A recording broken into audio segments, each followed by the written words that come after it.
Mercredi 18 février 2026, bienvenue à l'actualité du jour. Au sommaire, des combats ont opposé mercredi 18 février 2026 le combattant Twirwaneho allié à l'F-123 et l'armée congolaise appuyée par l'armée burundaise et les Wazalendo dans le haut plateau du Minembwe. Nous sommes dans la province du Sud Kivu malgré l'annonce d'un cessez-le-feu par l'Angola. Des hommes armés assimilés aux Wazalendo ont emporté plus de 15 millions de francs congolais destinés au salaire des enseignants des Chabunda lors d'un braquage perpétré le 17 février 2026 à Makessé. Nous sommes dans la province du Sud Kivu. C'est tout pour les sommaires. Bienvenue à l'actualité du jour.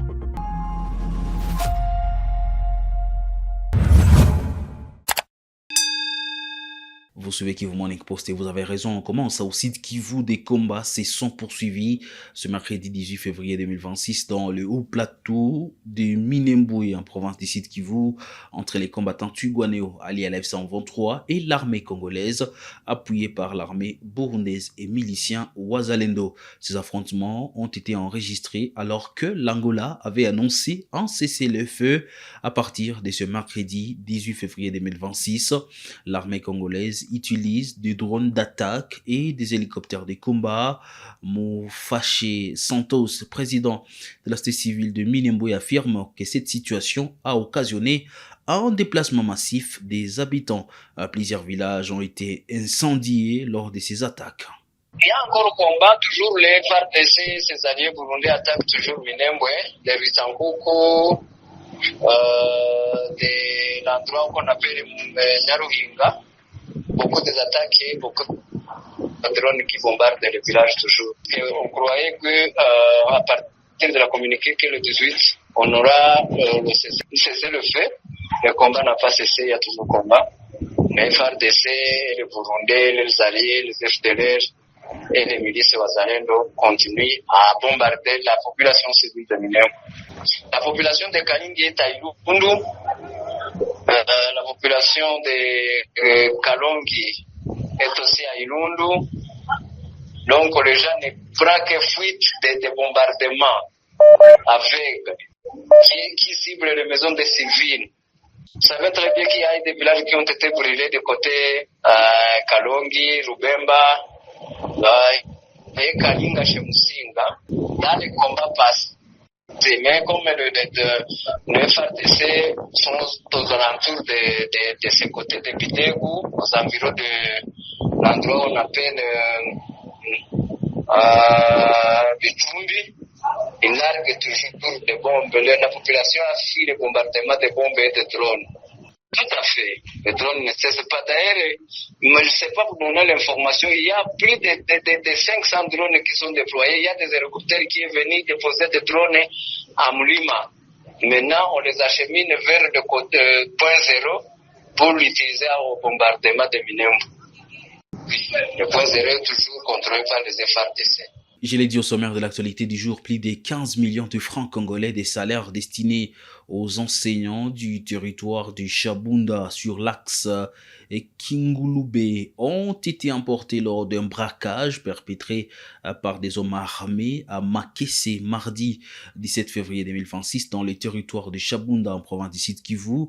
La société civile locale affirme que 3 hommes armés assimilés aux Wazalendo du groupe armé Mouswahili ont tendu cette embuscade avant d'emporter les salaires des enseignants. La société civile affirme que cette situation est due à la fermeture des transports aériens qui facilitaient les déplacements des habitants dans cette partie enclavée du site Kivu. Ah oui, l'incident a eu lieu au niveau de l'axe Makessé. Il y avait les salaires des enseignants qui partaient vers Kigulube. Vous voyez, ces derniers temps, il n'y a pas des avions avec la prise de Bukavu. Alors les salaires passaient au niveau de Chabunda. Chabunda, maintenant on prend les pieds jusqu'à Kigulube. Kigulube, Chabunda, au moins c'est 170 km d'ici Chabunda Centre. Alors les hommes non autrement identifiés ont braqué ceux qui allaient avec les salaires des enseignants. Ils ont parti avec ce montant colossal.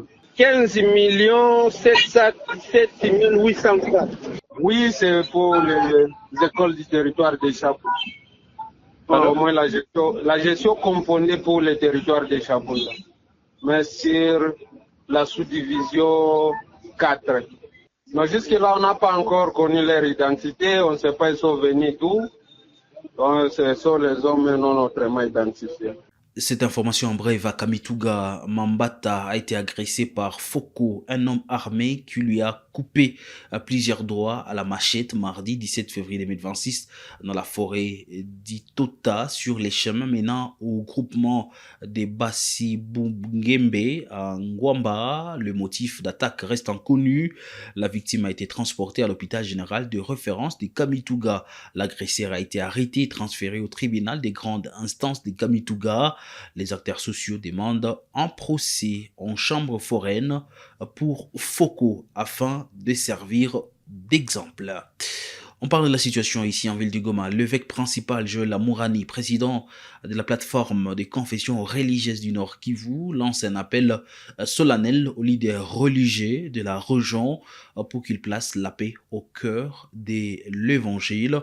Monseigneur Amourani insiste sur le rôle essentiel des acteurs religieux dans la promotion du vivre ensemble et la cohésion sociale. Nous étions au Rwanda, c'est pour un voyage en rapport avec la paix.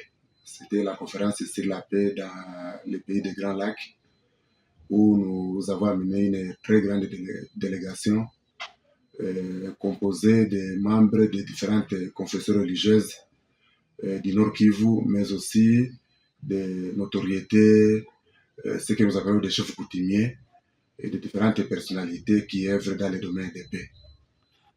Bon, notre objectif, c'était travailler en synergie avec nos frères et sœurs, serviteurs de Dieu, confessions religieuses du Rwanda, pour que nous, en tant que religieux, en tant que pasteurs, en tant que chefs, puissions donner l'exemple de la volonté de vouloir voir tout notre espace de Grand Lac vivre en paix. Parce que c'est là la mission que Dieu nous a donnée. C'était extrêmement très bien passé. La délégation était très bien accueillie au Rwanda et tout s'est très bien déroulé. Vraiment, c'est une grande et riche expérience parce que nous avions commencé par nous d'abord ici à Goma. Cette conférence a commencé d'abord ici chez nous. C'était le 9. Et ce n'est qu'après que nous sommes allés maintenant au Rwanda. La leçon que nous avons tirée, c'est la franche collaboration.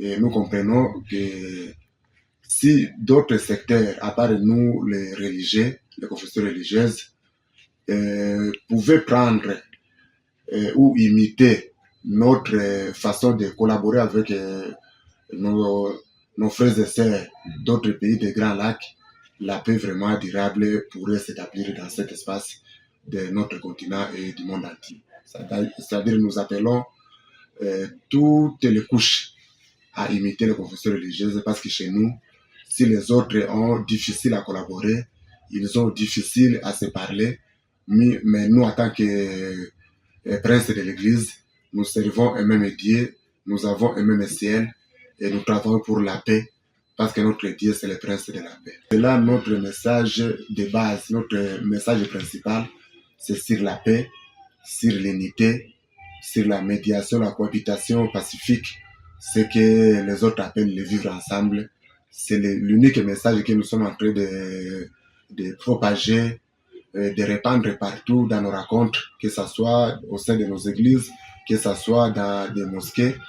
Et nous appelons vraiment tout le monde à emboîter notre pas. Oui, ils nous ont vraiment promis.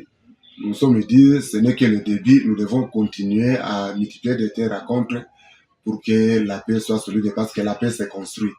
Et on ne peut pas construire quelque chose en une minute. C'est un processus. Nous devons continuer à organiser des échanges, des rencontres, des visites mutuelles entre nos pays. Nous promettons cela non seulement ici au Congo, à Goma ou au Rwanda.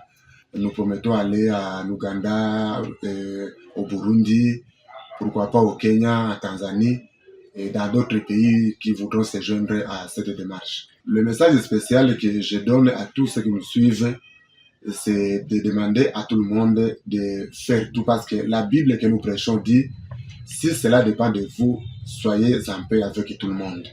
Que nous puissions cultiver la paix, les vivre ensemble, l'unité et surtout la tolérance. Et là, nous verrons le développement et nos pays iront de l'avant et le monde entier. Les ADF ont libéré 27 civils dans la chefferie de Wallace et Vancoutu après avoir reçu une rançon. Les victimes doivent se conformer aux exigences des terroristes. Les familles reçoivent des appels leur demandant entre 5 000 et 10 000 dollars américains. 27 civils ex-otages des terroristes ADF ont été relâchés par ces derniers depuis le 19-15 février 2026. Et ces civils sont arrivés la matinée du lundi 16 février au niveau de Mongué. Et ils ont été accueillis par les Wazalendo qui sont sur place et qui les ont accompagnés jusqu'à Ndimo. Et les témoignages de leur libération est dit c'est suite au paiement des rançons. Les victimes ont été dans l'obligation de payer une rançon demandée par ces terroristes ADF, et vu qu'il n'y a aucune poursuite de l'ennemi et la population est prise en otage, la population qui est dans cette obligation de récupérer les membres de leur famille, elle a été dans l'obligation, chacune de ces familles, de payer une rançon, chacun selon la demande de ces terroristes ADF. Moi, je pense que cela ne pourrait pas soulager la population, mais aussi le gouvernement, parce que c'est toujours la population qui est victime, parce que les montants exigés, les montants demandés, c'est un montant exorbitant où les familles se mettent pour voir comment trouver les fiscs et cette somme demandée par ces terroristes ADF. Et je pense que le gouvernement congolais devrait être conséquent, mais aussi les maisons de télécommunications, parce que cet argent a été toujours déposé dans des maisons des télécommunications, des maisons de transfert d'argent, c'est-à-dire que ce sont des numéros qui sont identifiés. Malheureusement, il y aurait une complicité entre les maisons de télécommunications avec ces terroristes, parce que on ne peut pas accepter chaque fois déposer de l'argent à transférer à un terroriste sans qu'il n'y a pas une localisation concrète de ces différents numéros qui utilisent ces terroristes ADF, mais aussi c'est au parquet et au procureur de la République. Nécessairement, il faudrait qu'il y ait une implication des données qu'on passe par un procédure normal, pour permettre à chaque fois d'identifier tous ces numéros que ces terroristes ADF sont en train d'utiliser. Donc on ne parvient pas à comprendre comment on n'est pas à mesure de localiser là que seraient les complices, les collaborateurs, soit là que seraient ces terroristes ADF dans la brousse. Au Katanga, le ministre délégué à la Défense, Eliezer Tamboué, dénonce l'occupation illégale des terrains des anciens combattants par Rwashi Mining dans le Haut-Katanga. Il affirme que l'entreprise exploite du cuivre et du cobalt sur des concessions qui ne lui appartiennent pas. Le gouvernement va prendre des mesures pour protéger le droit de vétérans et mettre fin à cette exploitation. Au-dessus de la loi. Ici, c'est une concession appartenant aux anciens combattants. Et moi, quand je viens ici, je dois savoir qui les a placés. Plus d'une fois, le rapport, j'avais ces rapports. Et le monsieur, soit il vous dit qu'il est à l'étranger, soit il vous dit qu'il n'est pas là. Et souvent, ce sont les Congolais innocents que vous êtes contre eux. Et vous allez lui dire, demain, je vais les passer. Il a encore mangé demain. Je vais fixer. L'éducation va aller à quelle heure? On a 10 heures. On peut passer ici à 8 heures. On commence ici. On sera ici à 9 heures. On sera à 9 heures. Même si on vient en retard, il doit nous attendre. Voilà, merci. Mesdames et messieurs, comme vous venez de constater, Excellence Eliezer Tambwe, ministre délégué à la Défense, en charge d'un seul combattant, est ici dans le Katanga pour identifier, pour évaluer, pour récupérer, valoriser tous les patrimoines des anciens combattants. Et cette concession que vous voyez, ça appartient aux anciens combattants, mais il y a des Chinois qui ont pris cette concession. Ils sont en train d'exploiter cela. Alors, Excellence Eliezer Tambwe est ici pour essayer d'en savoir un peu plus. Raison de notre arrivée ici.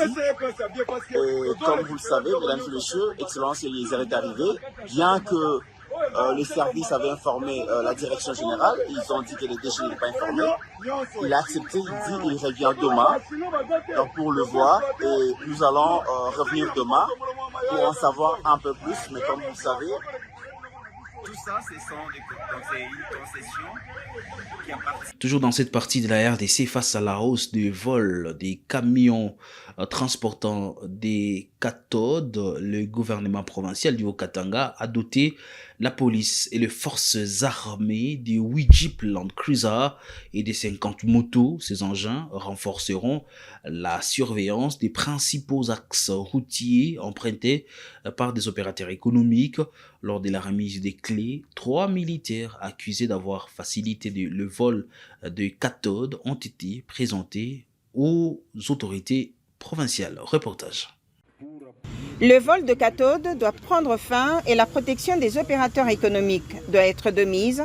Telles sont les instructions du président de la République, Félix-Antoine Tshisekedi Tshilombo, données à l'autorité provinciale au travers le ministre national en charge de l'Intérieur et Sécurité, Jacquemin Chabani-Louko. Pour rendre effectives ces instructions de la haute hiérarchie, le gouverneur intérimaire Martin Kazembe-Choula vient d'appuyer ce mardi 17 février 2026 les services de sécurité avec un charroi automobile constitué de 8 Jeeps Land Cruiser pimpant neuves et 50 motos pour permettre à la surveillance routière de lutter efficacement contre le vol de cathodes devenu fréquent sur certains axes routiers. Martin Kazembe-Choula remettra les clés au ministre provincial de l'Intérieur et Sécurité, Jean-Jacques Kashibantambo, qui a promis de les utiliser à bon escient. So we are giving to you 8 vehicles. C'est pour renforcer la sécurité. So to reinforce the security Et mettre fin au vol de and to put at the end of the theft of cattle. Prenez toutes les dispositions. Okay, so you have to take all the precautions. Thank you, Your Excellency. Thank you, Your Excellency, for your implication. À l'occasion, 3 militaires ayant facilité le vol de cathodes à Mokambo le 7 février dernier ont été présentés à l'autorité provinciale par les services de sécurité. Ils sont mis à la disposition de la cour d'ordre militaire pour répondre de leurs actes. Le gouverneur a demandé qu'une audience publique soit ouverte pour servir de leçon à ceux qui s'adonnent à ces actes inciviques. Il faut dire que cette cérémonie s'est déroulée en présence du corps diplomatique et des membres du comité provincial de sécurité. Fin de l'actualité du jour, messieurs, dames, pour ce mercredi. Merci à vous de l'avoir suivi. Kivu Morning Post, nous restons la référence des informations à l'est de la République démocratique du Congo. Chaque jour, l'actualité du jour à retrouver sur votre chaîne et vos plateformes. On se retrouve d'ici là pour d'autres nouvelles. Portez-vous bien.